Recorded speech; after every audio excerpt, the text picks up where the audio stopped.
Good morning, everyone. Thank you for being with us today as we gather in a spirit of reflection to honor White Lotus Day, the day of H.P. Blavatsky's passing in 1891. White Lotus Day is a time of renewal and inspiration, a moment to remember and to rededicate ourselves to the spiritual principles and universal truths that HPB lived and labored to share with the world.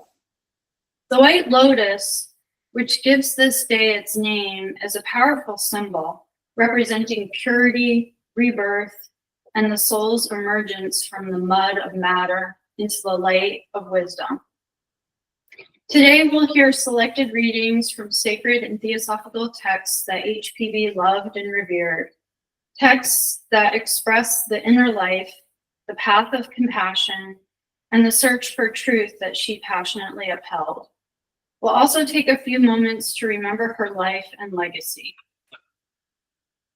We'll begin with the declaration of the United Lodge of Theosophists.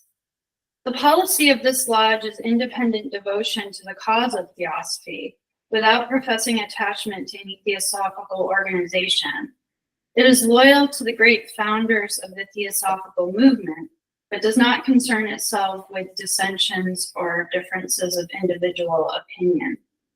The work it has on hand and the end it keeps in view are too absorbing and too lofty to leave it the time or inclination to take part in side issues. That work and that end is the dissemination of the fundamental principles of the philosophy of Theosophy and the exemplification and practice of those principles through a truer realization of the self, a profounder conviction of universal brotherhood. It holds that the unassailable basis for union among Theosophists, wherever and however situated, is similarity of aim, purpose, and teaching, and therefore has neither constitution, bylaws, nor officers, the sole bond between its associates being that basis. And it aims to disseminate this idea among Theosophists in the furtherance of unity. It regards as Theosophists all who are engaged in the true service of humanity, without distinction of race, creed, sex, condition, or organization. And it welcomes to its association all those who are in accord with its declared purposes and who desire to fit themselves, by study and otherwise, to be the better able to help and teach others. And it said that the true Theosophist belongs to no cult or sect, yet belongs to each and all. So our program will begin with 3 readings, and then we'll hear a biographical talk on Madame Blavatsky, on her life and work. Hey, Kathy. Mm-hmm. So Lenny has not yet joined in. He's reading 1. So shall I? Is he there? Or? He's not here, but Josh, are you willing to do the first reading? Okay, perfect. Thanks.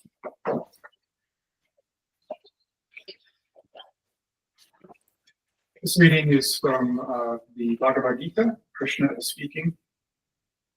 Learn from me in brief in what manner the man who has reached perfection attains to the Supreme Spirit, which is the end, the aim, and highest condition of spiritual knowledge.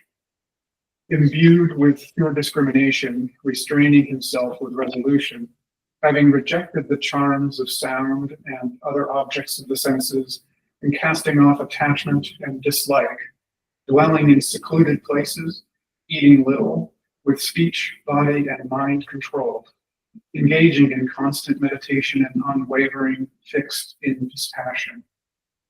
Abandoning egotism, arrogance, violence, vanity, desire, anger, pride, and possession, with calmness ever present, a man is fitted to be the Supreme Being. And having thus attained to the Supreme, he is serene, sorrowing no more, and no more desiring, but all alike towards all creatures, he attains to supreme devotion to me. By this devotion to me, he knoweth fundamentally who and what I am, and having thus discovered me, he enters into me without any intermediate condition. And even the man who is always engaged in action shall attain by me favor to the eternal and incorruptible, imperishable abode, if he puts his trust in me alone. With thy heart, place all thy works on me, prefer me to all else, exercise mental devotion continually, and think constantly of me. By so doing, thou shalt by my divine favor surmount every difficulty which surroundeth thee. But if from pride thou wilt not listen to my words, thou shalt undoubtedly be lost. And if, indulging self-confidence, thou sayest, I will not fight, such a determination will prove itself vain, for the principles of thy nature will impel thee to engage. Being bound by all past karma to thy natural duties, thou, O son of Kunti, wilt involuntarily do from necessity that which in thy folly thou wouldst not do. There dwelleth in the heart of every creature, O Arjuna, the master Ishvara, who by his magic power causeth all things and creatures to revolve, mounted upon the universal wheel of time. Take sanctuary with him alone, O son of Bharata. With all thy soul, by his grace, thou shalt obtain supreme happiness, the eternal place. Thus have I made known unto thee this knowledge, which is a mystery more secret than secrecy itself. Ponder it fully in thy mind. Act as seemeth best unto thee.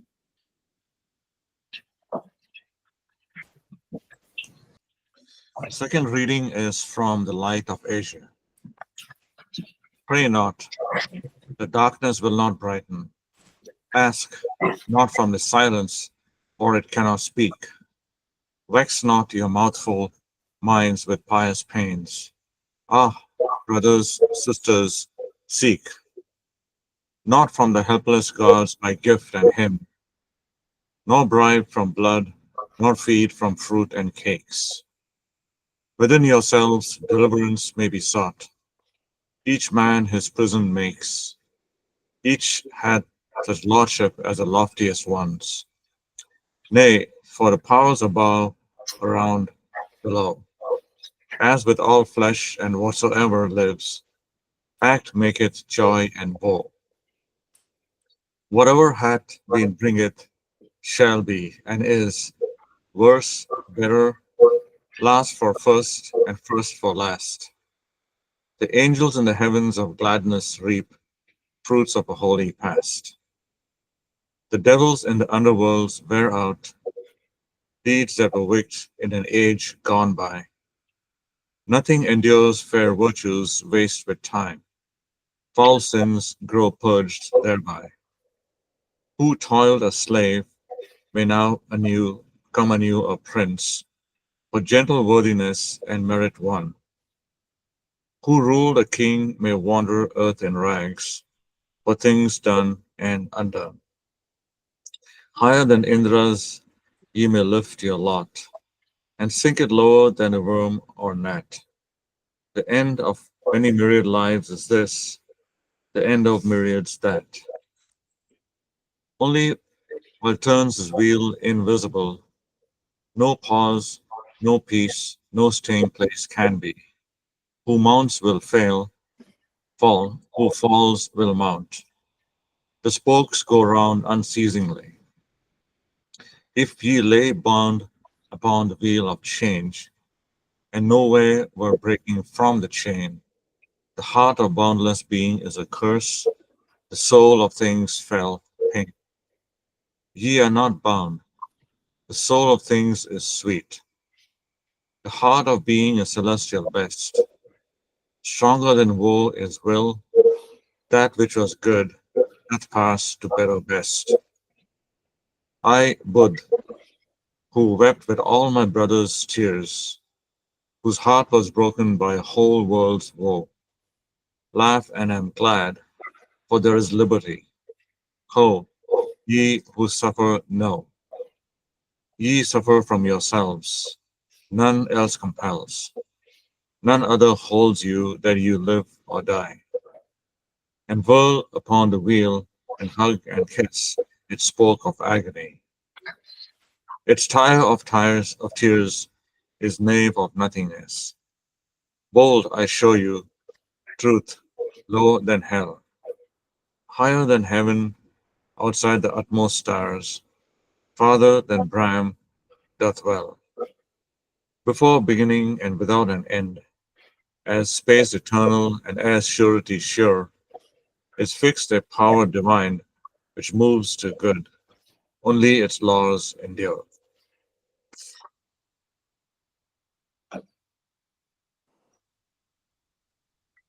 Reading number 3 is from the Key to Theosophy. In the present state of society, especially in so-called civilized countries, we are continually brought face to face with the fact that large numbers of people are suffering from misery, poverty, and disease.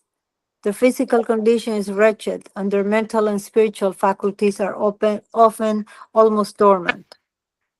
On the other hand, many persons at the opposite end of the social scale are leading lives of careless indifference, material luxury, and selfish indulgence.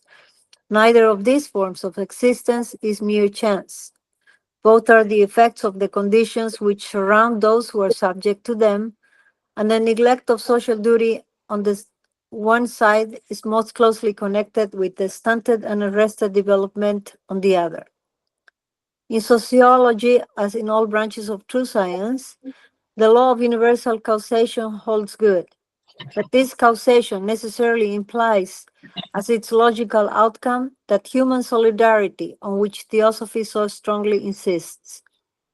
If the action of one reacts on the lives of all, and this is the true scientific idea, then it is only by all men becoming brothers and all women sisters, and by all practicing in their daily lives true brotherhood and true sisterhood, that the real human solidarity, which lies at the root of the elevation of the race, can ever be attained. It is this action and interaction, this true brotherhood and sisterhood, in which each shall live for all and all for each, which is one of the fundamental theosophical principles that every theosophist should be bound not only to teach, but to carry out in his or her individual life. Look for a moment at what you would call the concrete facts of human society. Contrast the lives not only of the masses of the people, but of many of those who are called the middle and upper classes, with what they might be under healthier and nobler conditions, where justice, kindness, and love were paramount, instead of the selfishness, indifference, and brutality which now too often seem to reign supreme. All good and evil things in humanity have their roots in human character, and this character is and has been conditioned by the endless chain of cause and effect. But this conditioning applies to the future as well as to the present and the past. Selfishness, indifference, and brutality can never be the normal state of the race. To believe so would be to despair of humanity, and that no theosophist can do. Progress can be attained and only attained by the development of the nobler qualities. Now, true evolution teaches us that by altering the surroundings of the organism, we can alter and improve the organism.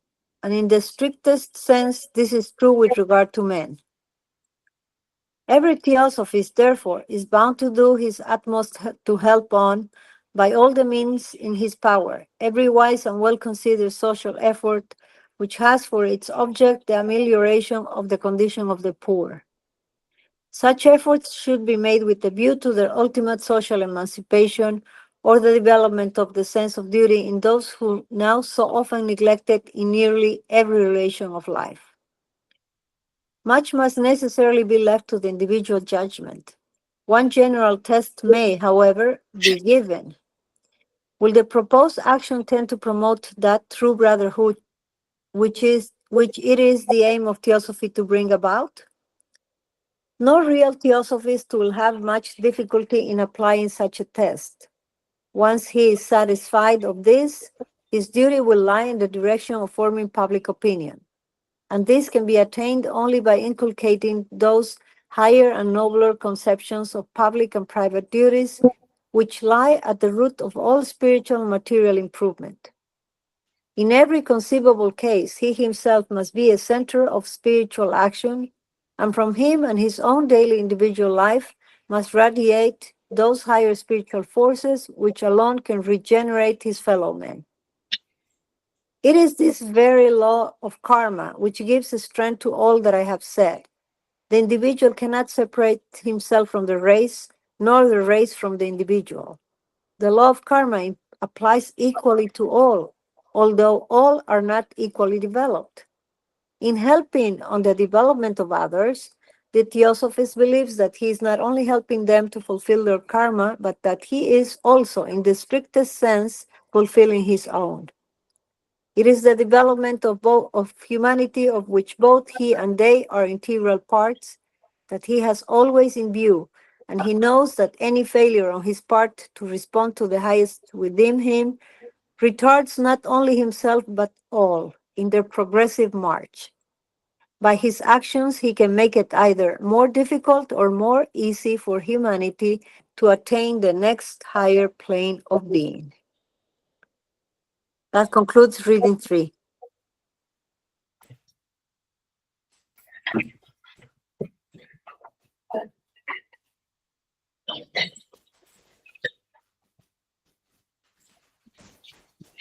Good morning, friends.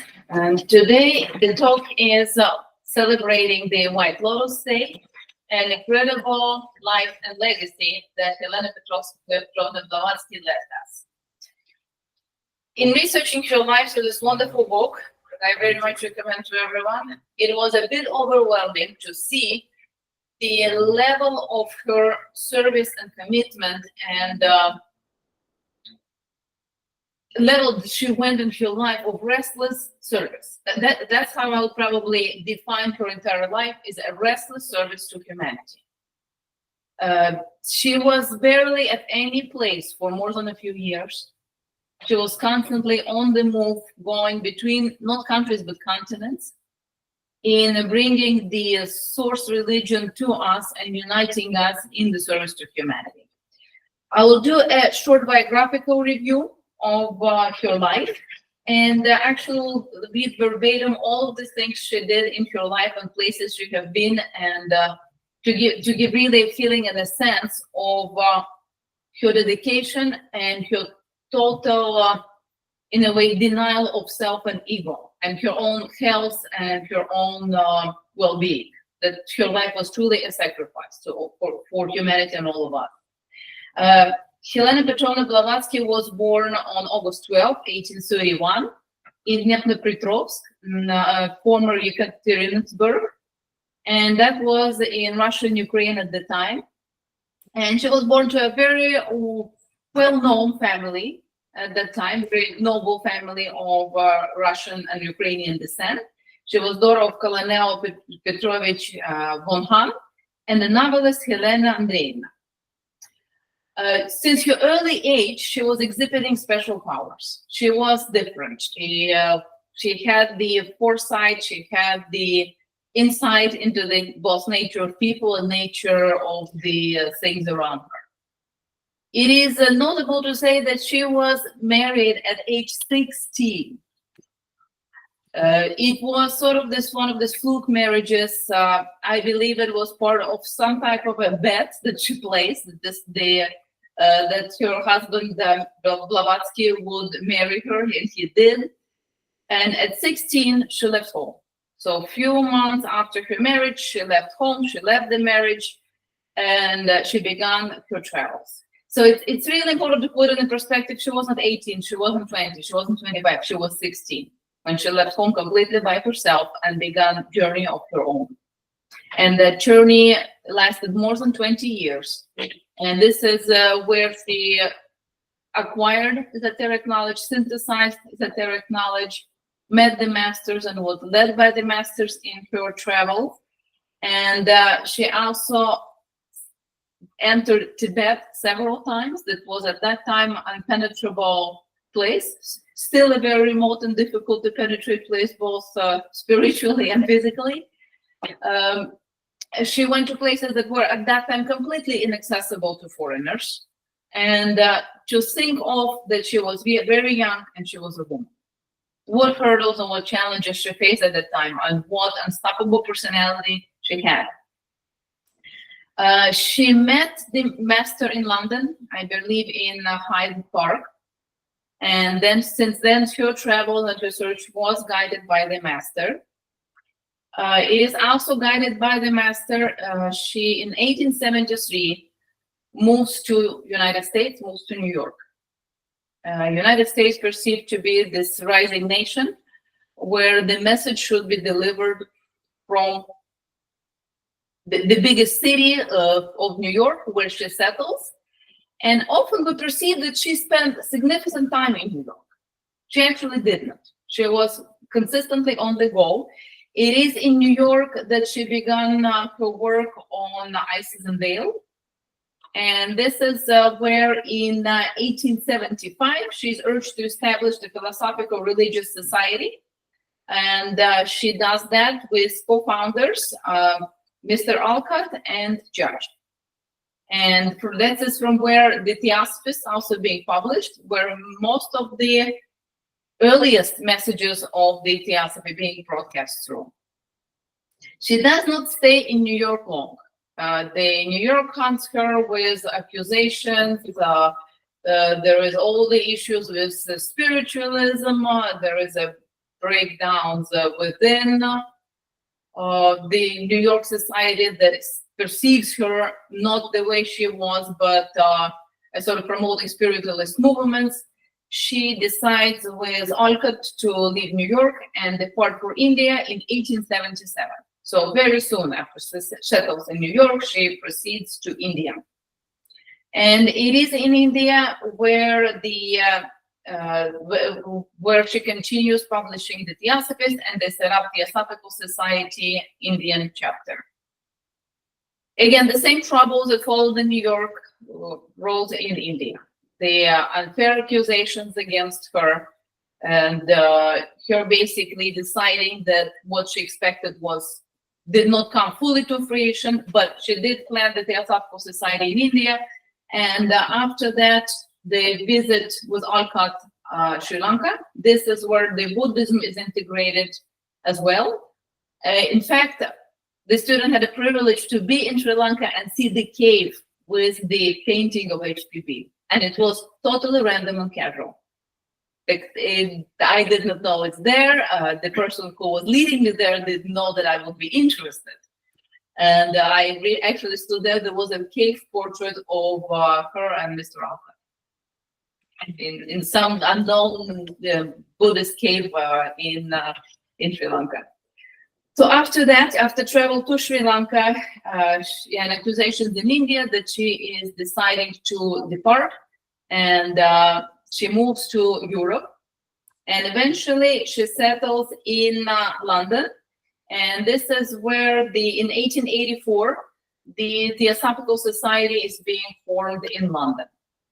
It is during that period of her life when she embarks on her major works. Again, we often perceive that she was working on her major contributions throughout her life. Actually, it was just Isis Unveiled, and it is during her later years in Europe that she writes Secret Doctrine, actually very, very close to her death time. And she writes Key to Theosophy and Voice of the Silence. So key of her messages and the integration of everything that she acquired during her travels and through her relationship with the masters were put together into the written message for humanity in her later years. In 1890, she becomes the head of newly established European section. But all of the challenges of unfair treatment that she suffered in India in the late years had a very, very negative, detrimental impact on her health. So throughout her major works, she suffers bitterly with her health. And eventually in 1891, after the years of chronic illness, she succumbs to the disease and she leaves this plane. I would like to read verbatim her biography by years of all the things she did to give really a feeling of her restless service, because this is through this summary that this student felt the restlessness of her commitment and how she went beyond what her body could take. So this is the year she's born, 1831, born in Dnepropetrovsk to a daughter, and she's a daughter of Colonel Pierre von Hahn and Helena Andreevna Faddeeva, renowned novelist who died young. So she loses her mother young. Granddaughter on maternal side of Privy Councillor Andrew Faddeev and Princess Helena Pavlovna Dolgorukova, who supervised her education at Saratov and Tiflis in Caucasus, endowed from childhood with remarkable psychic powers. 1849, and this is when she's marrying Nikifor Blavatsky, state official, and very, very much her senior. 1849-50, she leaves and she goes through Turkey, Greece, Egypt, and France. And this is when she begins her life on her own. 1851, and this is where she is 20 years old. She meets her masters in London. And that's the beginning of her esoteric journey, spiritual journey. In 1852, she embarks for Canada later in the year, and she goes to New Orleans, Mexico, South America, West Indies, then via Cape and Ceylon to India. In 53, and this is all in 1 year. And in a time where travel was not that easy. So she's not traveling by the plane. 1853, she attempted but failed to enter Tibet. Returned to England through Java. 1854, she comes to America again, crossing the Rockies with a caravan of immigrants. And she may have also visited South America once again. 1855, she leaves for India through Japan and the Straits. 1856-57, she travels through India, Kashmir, Ladakh, and parts of Tibet and Burma. 1858, you just get tired of following this, and she's doing all of this. 1858, she returns to Europe through Java. She stays in France and Germany, then returns to Russia, reaching Pskov on Christmas night. And this student was not aware she went back to Russia. That sort of, in all of the Eastern travels, gets hidden, but it was quite interesting to see she returns to Russia, and she actually stays there for some time. So she's there from 1858. In 1816, she goes to Caucasus, where she travels among the native tribes, remaining there until 65. She experiences severe physical and psychic crises, acquiring complete control over her occult powers. In 1866-67, so she almost spends 10 years in Russia and surrounding countries. She leaves Russia and travels extensively in Balkans, Egypt, Syria, Italy. She returns to Italy in 1867 and pays a short visit to southern Russia. She was present at the Battle of Mentana, November 3rd, 1867, and she is even wounded. In 68, she goes back to India through Tibet, and she goes to Tibet through India, and there she is spending time with her master. In 1870, she returns to Greece. In 71, she goes from Greece to Egypt, and she is shipwrecked near the island of Spetsia on July 4th. 71-72, she settled in Cairo. She travels to Syria, Palestine, Lebanon in 72, returning for a short time in Odessa. 73, after a brief travel in Eastern Europe, she goes to Paris, and on master's orders, she departs for New York, landing July 7th. And this is the beginning of the chapter with Not So Well. 74 was she meets Colonel Henry Steele Alcott and the Edding Farmhouse, Chittenden, Vermont, October 14th. In 1875, in September 8th, she founds Theosophical Society together with Alcott and William Judge and others. And the inaugural address of Alcott delivered on November 17th. 1877, she publishes her first great work, Isis Unveiled, in the fall.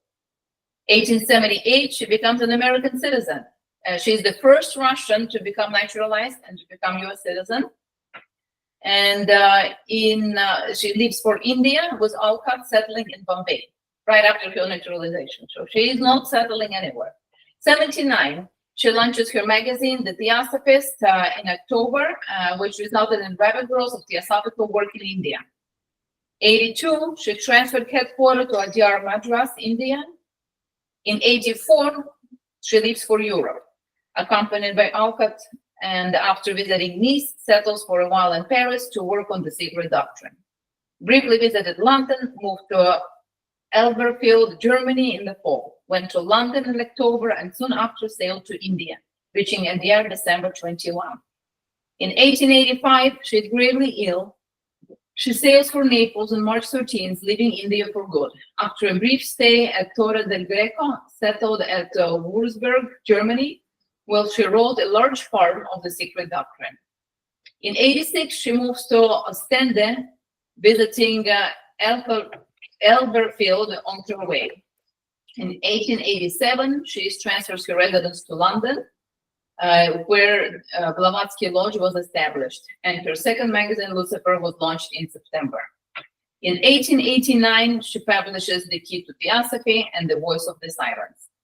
In 1890, she established European headquarters of the Theosophical Society in London, where she died. 1891, died May 8, cremated at Woking Crematorium, Surrey, England. That concludes the remarkable life of HPB. And in the memories of her passing, her last words that she left with us were, "Keep the link unbroken." And this is what Theosophists were doing ever since, in the easy days and hard. And this week, the news reached from one of our students that it is the Theosophical Society of Baltimore that announced its imminent closing after 100 years in Baltimore. And the true message that she left us in all of her publications, in all of her books, in Secret Doctrine, in Isis, in Key, in Voice of the Secret, is actually very simple. It is to keep that link unbroken and create unity among the brothers and sisters Theosophists. And the way it says in the declaration, without distinction of race, creed, sex, condition, or organization. And with that, reach the unity with the humanity. So when we see our brothers or sisters Theosophists, from wherever they are, from the Lodge, from the Theosophical Society, when they are not doing well, when they're closing, we should all unite as Theosophists, and only through our own unity we can create unity within the humanity. That's the deepest message I think that she left all of us. And it comes with the unity within ourselves, our integrity within who we are, our integrity within our community of Theosophists, without, again, any distinction of creed, organization, or whoever they are. As we're all trying to achieve the same goal of unity of humanity and human growth of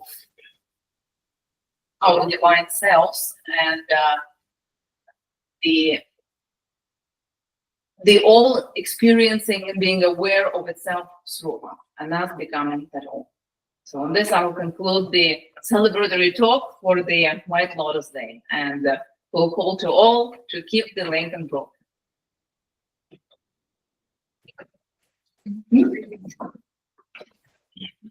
We're going to do a reading. It's on both sides. Starting. Yep. The whole thing. Okay. Just grab that. Thank you.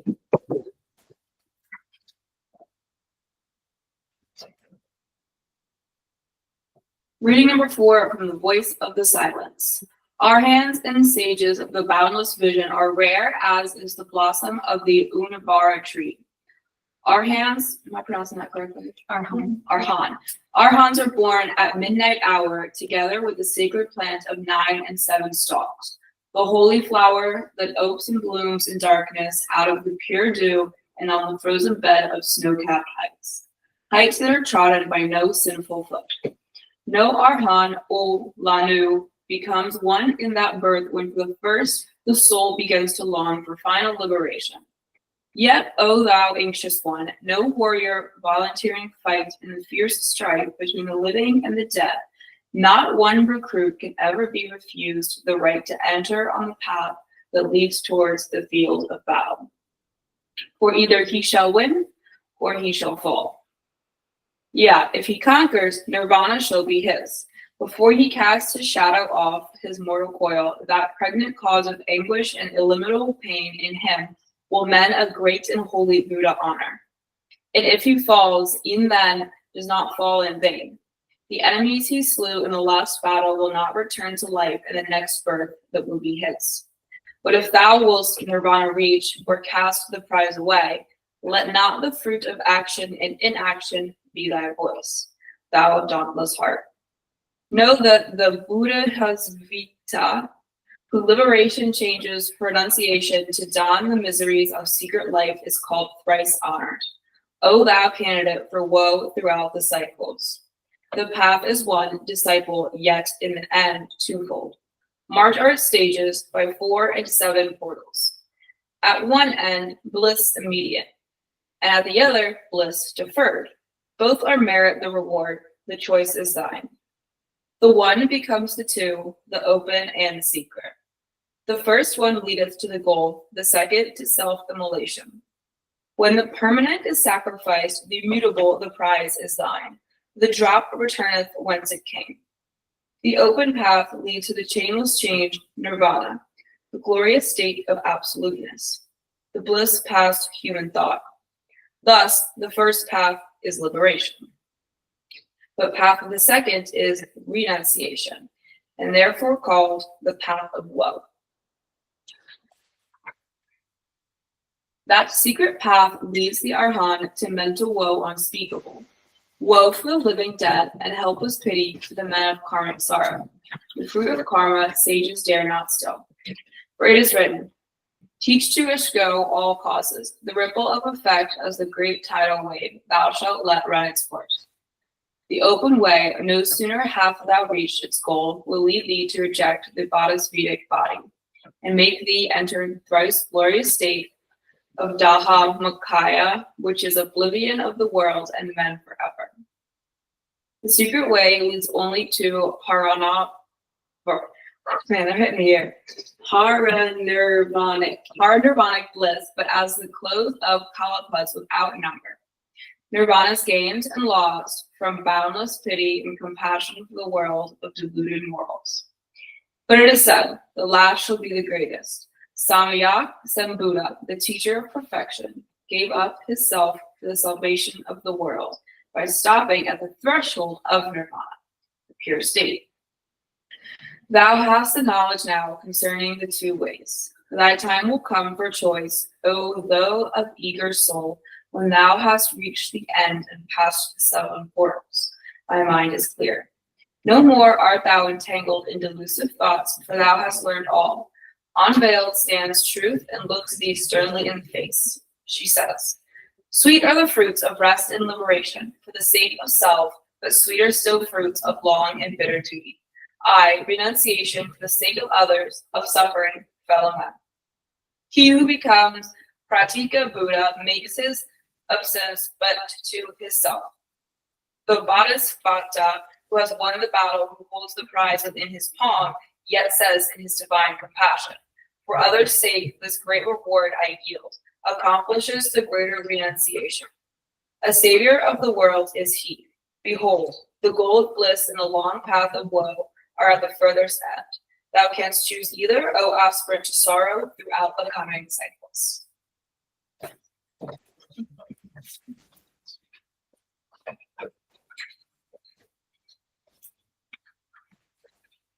Thank you.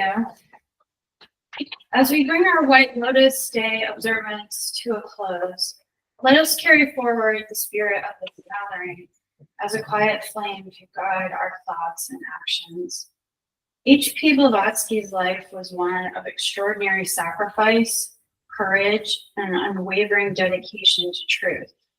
She gave us more than teachings.